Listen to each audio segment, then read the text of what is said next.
अच्छा, अभी आज हम इसमें चैप्टर पढ़ने जा रहे हैं, चैप्टर 12 ग्रेड 8 साइंस का। मेरेकल्स ऑफ साइंस बुक का नाम है, ऑक्सफोर्ड यूनिवर्सिटी प्रेस की। तो चैप्टर 12 है, द एजुकेटर स्कूल पाकिस्तान में ये बुक पढ़ाई जा रही है। तो चैप्टर 12 के अंदर जो चैप्टर का टाइटल है वो है इन्वेस्टिगेटिंग द स्पेस। तो चैप्टर यूनिट 12 चैप्टर का टाइटल है इन्वेस्टिगेटिंग द स्पेस। इस चैप्टर में हम स्पेस के बारे में इन्वेस्टिगेट करेंगे, उसके बारे में हम जानेंगे उसके कि स्पेस के अंदर डिफरेंट किस्म की जो चीज़ें हैं वो क्या क्या होता है उसके अंदर। तो ये चैप्टर के स्टार्ट में ये पिक्चर दी हुई है, इसके अंदर उन्होंने बताया हुआ है कि ये बेसिकली एक स्पेस का एक व्यू दिया हुआ है। इसके अंदर डिफरेंट एलिमेंट्स हैं, ठीक है, स्टार्स हैं, कॉन्स्टेलेशन, गैलेक्सीज। तो इस चैप्टर में हम बेसिकली स्पेस में के अंदर पाए जाने वाले डिफरेंट ऑब्जेक्ट्स और उनकी प्रॉपर्टीज़ के बारे में पढ़ेंगे। तो लर्निंग आउटकम्स क्या हैं, लर्निंग ऑब्जेक्टिव इस चैप्टर के क्या हैं कि ये चैप्टर में एक्सप्लेन करेगा बिग बैंग थ्योरी के बारे में, of the origin of the universe के हमारी जो यूनिवर्स है, हमारी दुनिया है, ये स्टार्ट कैसे हुई। तो बिग बैंग एक थ्योरी है जो कि हमें ये गाइड करती है कि हमारी यूनिवर्स कैसे स्टार्ट हुई। Describe a star using properties such as brightness and colour. कि स्टार को डिस्क्राइब करेंगे उनकी प्रॉपर्टीज़ की मदद से और हम देखेंगे कि ब्राइटनेस और कलर उनका कैसे आता है।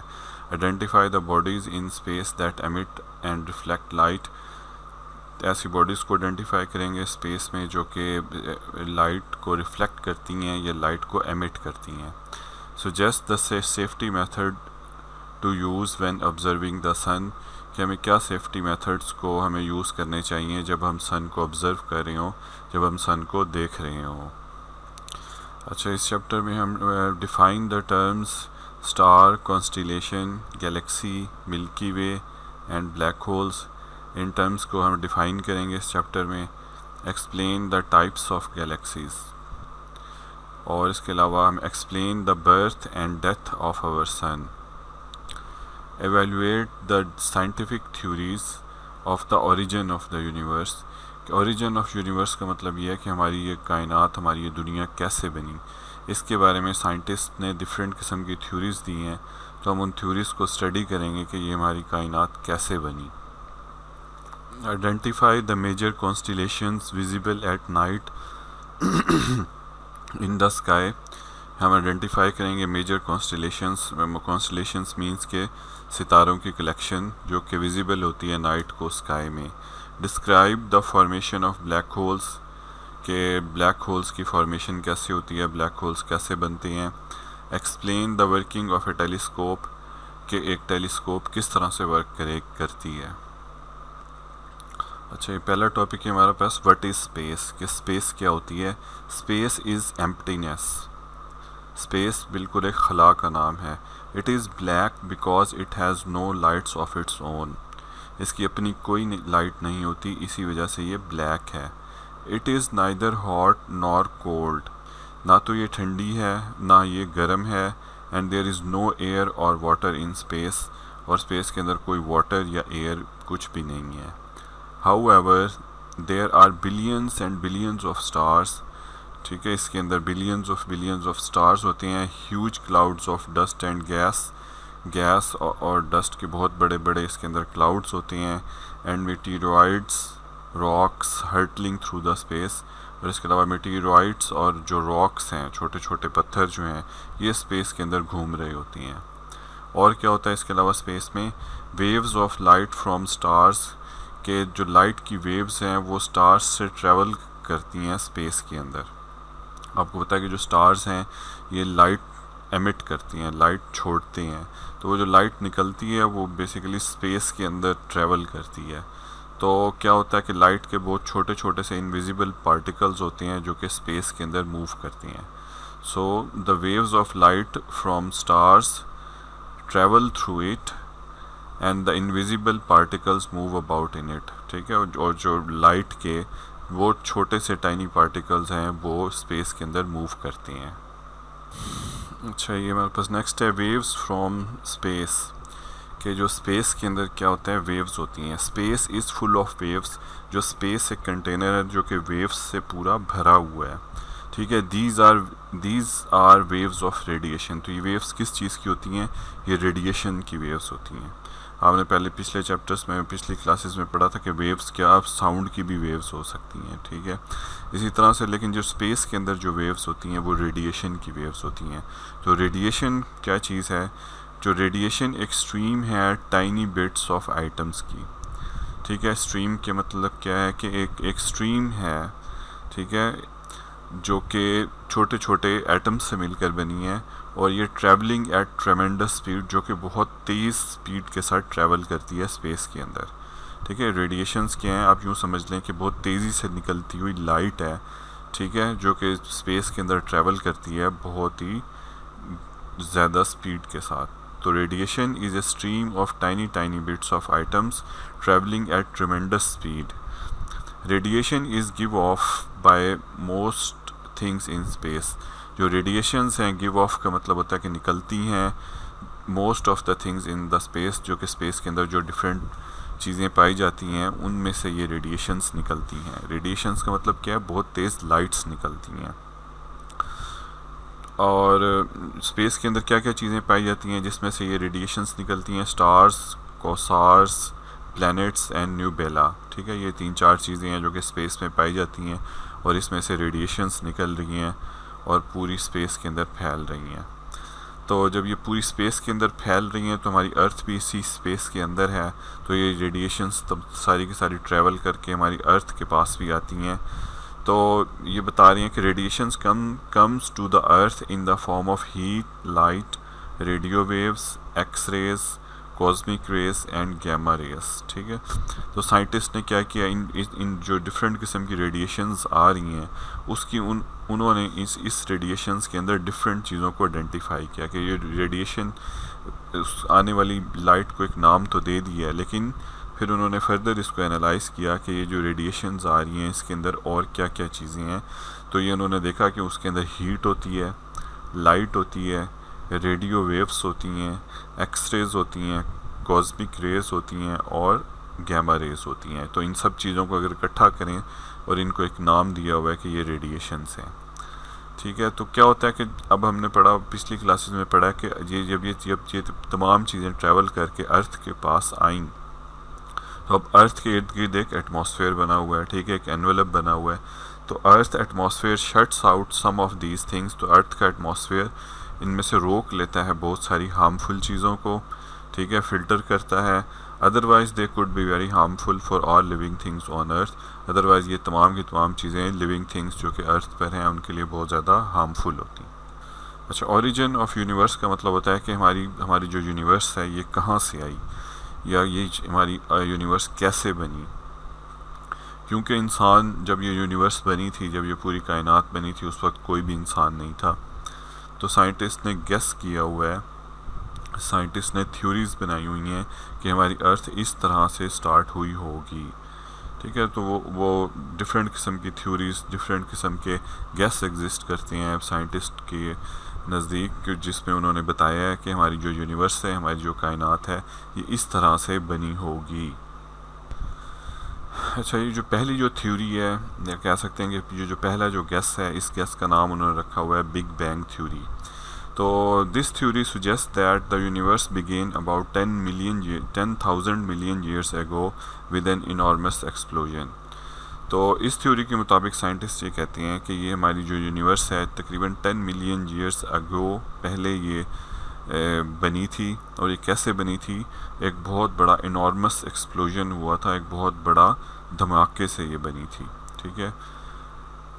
तो वो धमाका किस चीज़ का था वो आगे बताते हैं कि scientist believe that all the matter now in universe was contained in one primary atom which they called primordial item, ठीक है। तो साइंटिस्ट ये बिलीव करते हैं कि इस दुनिया के अंदर जितना भी मैटर है, जितना भी मादा है, जितनी भी चीज़ें हैं, ये सब की सब पहले किसी एक एटम का पार्ट थी, ठीक है, एक छोटे एटम का पार्ट थी और इस एटम को उन्होंने नाम दिया हुआ है प्राइमोर्डियल आइटम, ठीक है। तो ये जितना भी यूनिवर्स के अंदर जो मैटर है ये सब का सब पहले किसी एक एटम का पार्ट था। दिस आइटम ब्ल्यू अप, ये जो आइटम था ये फट गया, and it's content flew off, और इसके अंदर जो कंटेंट्स थे वो उड़े इन तमाम डायरेक्शंस में, in all the directions. As the primordial material spread out, ये जो इसके अंदर जो मटेरियल था प्राइमोर्डियल आइटम के अंदर जो उसका मटेरियल था ये स्प्रेड हो गया। उसके बाद ये it cooled and join together, ये ठंडा हुआ और उसके बाद ये इकट्ठा हुआ, और इसके इकट्ठा होने से मेड द गैलेक्सीज, इससे गैलेक्सीज बन गई। ठीक है। This theory however does not suggest where the primordial atom came from in the first place. लेकिन ये थ्योरी ये नहीं बताती, ये तो बताती है कि ये यूनिवर्स कैसे बनी, लेकिन ये चीज़ एक्सप्लेन नहीं करती कि प्राइमोर्डियल एटम जो था ये कहाँ से आया था। ठीक है, मैंने कि ये कहाँ से, पहले से ये कहाँ से पे मौजूद था, उसके बारे में कोई एक्सप्लेनेशन नहीं देती। ठीक है, तो समराइज बिग बैंग थ्योरी क्या है कि हमारी कायनात 10 मिलियन ईयर्स एगो एक बहुत बड़े धमाके से फटी, और ये धमाका किस चीज़ का था, एक प्राइमोर्डियल एटम का था। तो इस एटम के अंदर जितना भी मैटर था वो यूं सारा का सारा स्पेस के अंदर यूं बिखर गया। तो शुरू में ये गर्म था, उसके बाद ये जब ठंडा हुआ तो फिर ये एक दूसरे के करीब आया, तो जिसकी वजह से ये गैलेक्सीज बन गई। तो हमें स्पेस के अंदर जब हम देखते हैं तो हमें डिफरेंट किस्म की गैलेक्सीज नज़र आती हैं। तो साइंटिस्ट का ये बिलीव है कि ये तमाम चीज़ें पहले इकट्ठी थीं एक एटम की फॉर्म में, फिर एक धमाका हुआ और ये हमारी यूनिवर्स बन गई सारी की सारी। ठीक है, लेकिन ये जो बिग बैंग थ्योरी है ये एक्सप्लेन नहीं करती कि हमारी ये जो प्राइमोर्डियल एटम था ये कहाँ से आया था। तो ये इन्होंने एक पिक्चर की फॉर्म में बताया कि ये हमारे पास एक प्राइमोर्डियल एटम था। ठीक है, अभी एक्सप्लोजन हुआ है, ये शुरू के चंद सेकंड्स के बारे में उन्होंने दिखाया कि किस तरह से ये फटा, और हमारी अर्थ और अर्थ की तरह से और स्टार्स, गैलेक्सीज, कॉन्स्टेलेशन और डिफरेंट जितनी भी चीज़ें हैं वो इससे कैसे बनी। ठीक है, तो ये नेट से मैंने डिफरेंट पिक्चर्स डाउनलोड की हैं जिसमें उन्होंने क्या दिखाया, बिग बैंग थ्योरी के बारे में बताया कि ये प्राइमोर्डियल आइटम इस शुरू में इस तरह से फटा था और इस तरह से हमारी यूनिवर्स बनी थी। ठीक है, तो ये उन्होंने बताया कि ये हमारे पास स्टार्ट में ये हमारे पास प्राइमोर्डियल एटम था, तो ये बिग बैंग हुआ, ये फटा और ये फैलता गया और ये हमारे पास इस वक्त यूनिवर्स की ये स्टेट है। ठीक है, तो हमारे पास क्या था, टाइम और जो स्पेस थी वो यूं बढ़ गई। तो ये बिग बैंग थ्योरी है बेसिकली।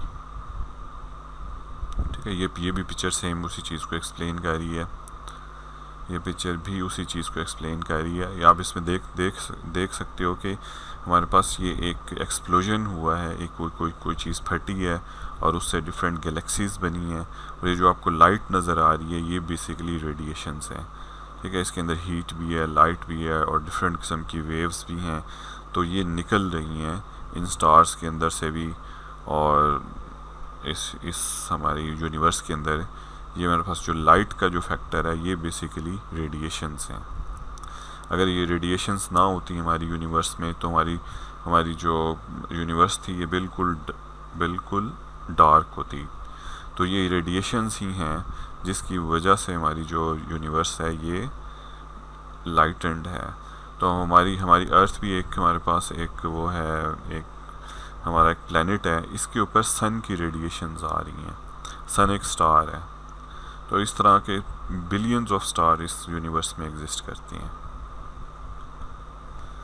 अच्छा, ये जो दूसरी थ्योरी है pulsating theory, the pulsating universe theory, this theory suggest that the universe is continually contracting and expanding. इस थ्योरी के मुताबिक ये सजेशन है कि जो हमारी यूनिवर्स है ये मुसलसल कॉन्ट्रैक्ट हो रही है और एक्सपैंड हो रही है। कॉन्ट्रैक्ट का मतलब ये है कि इकट्ठी हो रही है और फिर फट के एक्सपैंड हो रही है। ठीक है, तो ये कॉन्टीन्यूसली ऐसा हो रहा है कि हमारी अर्थ जो है ये इकट्ठी होती है और फिर फटती है, फिर एक्सपैंड हो जाती है, फिर ये इकट्ठी होती है, फिर ये एक्सपैंड होती है।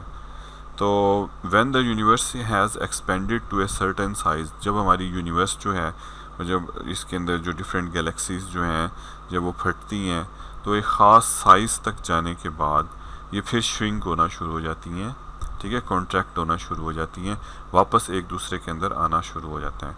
तो मीन्स कि हमारी जो गैलेक्सीज़ हैं, इसके अंदर मुख्तलिफ़ किस्म के जो स्टार्स और प्लैनेट्स हैं, ये क्या होता है कि ये पहले फटते हैं और एक दूसरे से दूर जाना शुरू कर देती हैं।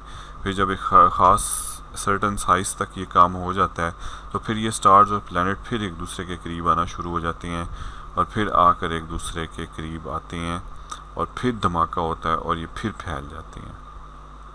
ठीक है, when the universe has expanded to a certain size it began to shrink. The galaxies will be pushed closer and closer together. Eventually they will be exploded, causing the universe to expand again. अच्छा, ये third one theory है, the expanding universe theory. ये तमाम theories किस चीज़ के बारे में है कि हमारी अर्थ कैसे बनी, हमारी जो यूनिवर्स है ये कैसी बनी। द एक्सपेंडिंग यूनिवर्स थ्योरी क्या कहती है? This theory suggest that universe will never collapse, कि हमारी जो यूनिवर्स है ये कभी भी इकट्ठी नहीं होगी, कोलैप्स नहीं होगी। It will keep on expanding, ये हमेशा एक्सपेंड ही करती रहेगी। This theory implies that there has only ever been one big bang, और ये थ्योरी ये भी कहती है कि सिर्फ़ और सिर्फ एक बिग बैंग कभी हुआ था। ठीक है, एक बिग बैंग हुआ था और उसके बाद हमारी जो यूनिवर्स थी वो एक्सपैंड होना शुरू हो गई और ये हमेशा अब एक्सपैंड ही करती रहेगी, ये वापस कॉन्ट्रैक्ट या श्रिंक नहीं होगी। अच्छा, हमारे पास तो अब हमने स्पेस के बारे में पढ़ा। अब स्पेस के अंदर जो डिफरेंट किस्म के जो ऑब्जेक्ट्स हैं उनके बारे में हम पढ़ेंगे। तो हमारे पास सबसे पहले क्या है? Stars appear as a twinkling light points in the clear night sky. ठीक है, ट्विंकलिंग लाइट पॉइंट्स होते हैं आसमान के अंदर। Each star is a cloudy formation of a huge mass of hot hydrogen and helium gases. जो star है ये क्लाउडी फॉर्मेशन है ह्यूज मैस का, और इस मैस के अंदर क्या होता है? हाइड्रोजन और हीलियम गैसेस होती हैं। ठीक है, मतलब हर स्टार के इर्द गिर्द एक क्लाउड बना हुआ है और इस क्लाउड के अंदर गैसेस हैं, हाइड्रोजन और हीलियम। अच्छा, nuclear reactions are responsible for large amount of heat and light energy generated in stars. तो न्यूक्लियर रिएक्शंस हो रहे हैं इन स्टार्स के ऊपर जो कि रिस्पॉन्सिबल हैं किस चीज़ के? Large amount of heat and light, के जो बहुत ज़्यादा हीट और लाइट इन स्टार्स में से निकल रही है वो किस वजह से निकल रही है? न्यूक्लियर रिएक्शंस की वजह से जो कि इन स्टार्स के ऊपर हो रही हैं। और अच्छा, due to the heat and light energy star shine, और इसी हीट और लाइट एनर्जी की वजह से जो कि न्यूक्लियर रिएक्शंस की वजह से होती हैं, जो स्टार्स हैं वो शाइन करते हैं। न्यूक्लियर रिएक्शंस क्या होते हैं? न्यूक्लियर रिएक्शंस एक धमाके होते हैं। ठीक है, आप इसकी सिंपल डेफिनेशन यूँ समझ लें कि ये के स्टार्स के ऊपर धमाके होते हैं। ठीक है, बहुत बड़े बड़े, जिसकी वजह से रोशनी निकलती है, रेडिएशंस निकलती हैं और हीट निकलती है। तो वो रेडिएशंस, लाइट और जो हीट है वो स्पेस में से ट्रैवल करके अर्थ तक और दूसरे प्लैनेट्स तक जाती है। तो इसी हीट और लाइट की वजह से ही स्टार्स हमें शाइन करते नज़र आ रहे हैं। तो अगर आपसे कोई पूछे कि ये जो स्टार्स हैं ये क्यों शाइन करते हैं, आप कह सकते हो कि वहाँ पर न्यूक्लियर एक्सप्लोजन्स होती हैं, न्यूक्लियर रिएक्शंस होती हैं। ठीक है, बड़े बड़े धमाके होते हैं जिसकी वजह से स्टार्स जो हैं वो चमकते हैं। However, we cannot feel the heat and energy of stars as they are far away from us. लेकिन हम इस एनर्जी को और इन स्टार्स की जो उसको हम फील नहीं कर सकते, इनकी हीट एनर्जी को, क्योंकि ये हमसे बहुत दूर हैं। ठीक है, लेकिन एक स्टार हमारी अर्थ के बहुत करीब है और इस स्टार को हम क्या कहते हैं? सन कहते हैं। इससे निकलने वाली जो हीट और लाइट है ये हम तक पहुंचती है और ये ज़मीन अर्थ के ऊपर, ठीक है, लाइफ के लिए ये हीट और एनर्जी बहुत ज़रूरी है। This is also the reason that stars appears tiny, और एक रीज़न ये भी है कि इसी वजह से हमें स्टार्स बहुत छोटे नज़र आते हैं क्योंकि ये हमसे बहुत ज़्यादा दूर हैं। There are billions of stars in the universe, इस यूनिवर्स के अंदर बिलियंस ऑफ स्टार्स हैं। About 6000 of them can be seen, और इन बिलियन स्टार्स में से हम सिर्फ 6000 को हम देख सकते हैं। ठीक है, एक मूनलेस नाइट में, यानी कि अगर कोई नाइट हो जब चांद ना हो बिल्कुल भी, तो हम एक नेकेड आई से 6000 स्टार्स को एक वक्त में देख सकते हैं, लेकिन जो स्टार्स की टोटल नंबर ऑफ क्वांटिटी है वो बिलियंस के अंदर है। अच्छा, the stars are thousands of light years away from us. ये जो स्टार्स हैं ये हमसे thousands of light years away हैं। तो ये बेसिकली डिस्टेंस के बारे में बताया जा रहा है कि स्टार्स हमसे कितने दूर हैं। नॉर्मली जो हम अर्थ के ऊपर जो डिस्टेंस है वो मीटर्स या किलोमीटर्स के अंदर निकालते हैं, लेकिन स्पेस के अंदर जो डिस्टेंस है वो हम लाइट ईयर में निकालते हैं। तो लाइट ईयर से क्या मतलब है कि एक साल के अंदर लाइट जितना फासला तय करती है उसको क्या कहते हैं, लाइट ईयर। तो हमने एक यूनिट बनाया हुआ है कि अगर हम देखना चाहते हैं कि स्पेस के अंदर फासला कितना है, क्योंकि स्पेस के अंदर किलोमीटर्स और मीटर्स के अंदर हम डिस्टेंस नहीं फाइंड करते, स्पेस के अंदर डिस्टेंस हम लाइट ईयर्स में फाइंड करते हैं।